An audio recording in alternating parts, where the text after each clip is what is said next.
ساتوں زمینیں ایک پلڑے میں رکھو، اللہ کی جنت کو ایک پلڑے میں رکھو، اللہ کی دوزخ کو ایک پلڑے میں رکھو، اللہ کے خزانوں کو ایک پلڑے میں رکھو، اللہ کے فرشتوں کو ایک پلڑے میں رکھو، جبریل کو بٹھاؤ، میکائیل کو بٹھاؤ، اسرائیل کو بٹھاؤ، اسرافیل کو بٹھاؤ، جنت کو ڈالو، جہنم کو ڈالو، عرش کو ڈالو، فرش کو ڈالو، لوح کو ڈالو، قلم کو ڈالو، کرسی کو ڈالو، سورج کو اسی میں بٹھاؤ، چاند تاروں ستاروں سیاروں کو بٹھاؤ، ساتوں آسمان ساتوں زمینوں کو بٹھاؤ، سیاروں ستاروں کو پکڑ کے بٹھاؤ، دریا سمندر پہاڑ لوہا تانبا پیتل چاندی انسان جنات فرشتے سارے مل کر ایک پلڑے میں بٹھاؤ، ایک پلڑے بٹھاؤ، اور ایک چھوٹے سے پرچے پر لا الہ الا اللہ لکھ کر دوسرے پلڑے میں ڈالو، پھر اس کو تولو تو میرے نبی کا فرمان ہے لرجحت بہن لا الہ الا اللہ، تو ذات کی قسم جس کے قبضے میں محمد کی جان ہے، لا الہ الا اللہ سب کو ہوا میں اٹھا دے گا۔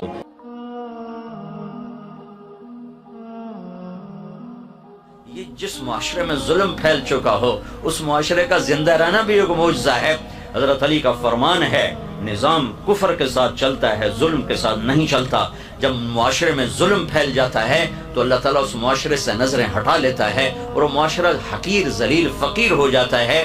ہمارے زوال کا سبب یہ نہیں کہ بجلی کوئی نہیں اور گیس کوئی نہیں، ہمارے زوال کا بہت بڑا سبب ہے کہ ہمارے عوام بھی ظالم ہے، ہمارا غریب بھی ظالم ہے، مالدار بھی ظالم ہے، دیہاتی بھی ظالم ہے، شہری بھی ظالم ہے۔ حکومت تو بعد میں آتی، پولیس فوج تو بعد میں آتی ہے، پہلے تو عوام میں ظلم کی جڑیں گہری ہو چکی ہیں اور اس حد تک جا چکی ہیں کہ ظلم کرتے ہوئے احساس ہی نہیں کہ میں کتنا بڑا گناہ کر رہا ہوں، شراب پیتے ہوئے احساس ہے کہ گناہ کر رہا ہوں، زنا کرتے ہوئے احساس ہے گناہ کر رہا ہوں، کسی کو دھوکہ دیتے ہوئے کوئی احساس نہیں کہ میں کتنا بڑا ظلم کر رہا ہوں، کتنا بڑا گناہ کر رہا ہوں۔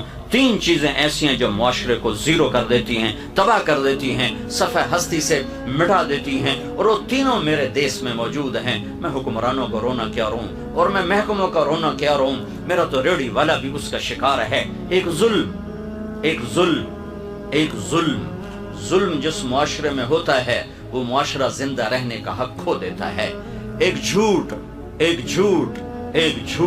جس معاشرے میں جھوٹ ہوتا ہے وہ عزت کا حق کھو دیتا ہے، ذلت کا طوق ان کے مقدر کر دیا جاتا ہے۔ میرے نبی نے فرمایا تمہیں بڑے گناہ بتاؤں؟ کہی کیا؟ کہ شرک کرنا، قتل کرنا، ماں باپ کی نافرمانی، اور آپ ایسے ٹیک لگا کے بیٹھتے ہیں، ٹیک لگا پھر اور اب بتاؤں، سیدھے ہو گئے، پہلے ٹیک لگا پھر یوں سیدھے ہو گئے، اور اب بتاؤں الا وقول الزور، اور جھوٹ، اس کو اتنا دہرایا کہ صحابہ فرمانے لگے ہمارے جی میں ہے کہ کاش اب آپ چپ کر جاتے۔ اور دوسری جگہ فرمایا جھوٹی گواہی، جاؤ پاکستان کے عدالتوں میں دیکھو ٹکے گواہ بک رہے ہیں کہ ساڑھ کو گواہی لے لو، ساڑھ کو پوا دو۔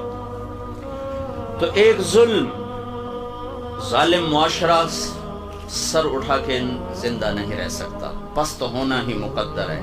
ایک جھوٹ ایسی لعنت ہے، میرے نبی کا فرمان ہے الصدق ینجی والکذب یہلک، جھوٹ ہلاک کرتا ہے، سچ نجات دیتا ہے۔ ہمارے چھوٹے چھوٹے بچے جھوٹ بولتے، ماں جھوٹ بولتی، باپ جھوٹ بولتا ہے، بھائی جھوٹ بولتے ہیں۔ سیاستدانوں کا جھوٹ تو بہت بعد میں آتا ہے، ریڑھی والا جھوٹ بولتا، سیل مین جھوٹ بولتا۔ 1 کروڑ پاکستانی اکٹھے کروں تو ایک بھی سچا نہیں ملے گا مجھے۔ تیسری چیز دھوکہ، خیانت، بددیانتی۔ ایک ہی گناہ کے کئی نام ہیں، دھوکہ، فراڈ، بددیانتی، خیانت۔ جس معاشرے میں خیانت، دھوکہ، فراڈ، بددیانتی داخل ہو جائے اس قوم کے لیے زوال ایسا ہی یقینی ہو جاتا ہے جیسے شام کو سورج کا ڈوبنا یقینی ہوتا ہے۔ جیسے سورج کو واپس نہیں لا سکتا اس معاشرے کو ذلت سے واپس کوئی نہیں لا سکتا۔ جتنے مرضی عالی شان حکمران بٹھا دیے جائیں، اگر یہ 3 کام موجود ہیں، لوگ ظالم ہوں، لوگ جھوٹے ہوں، لوگ بددیانت، دھوکے باز، فراڈی ہوں، تو دنیا کی کوئی طاقت انہیں عزت کے سیڑھیوں پر نہیں چڑھا سکتی۔ ان کے لیے ذلت کی گہرائیاں مقدر ہو گئیں۔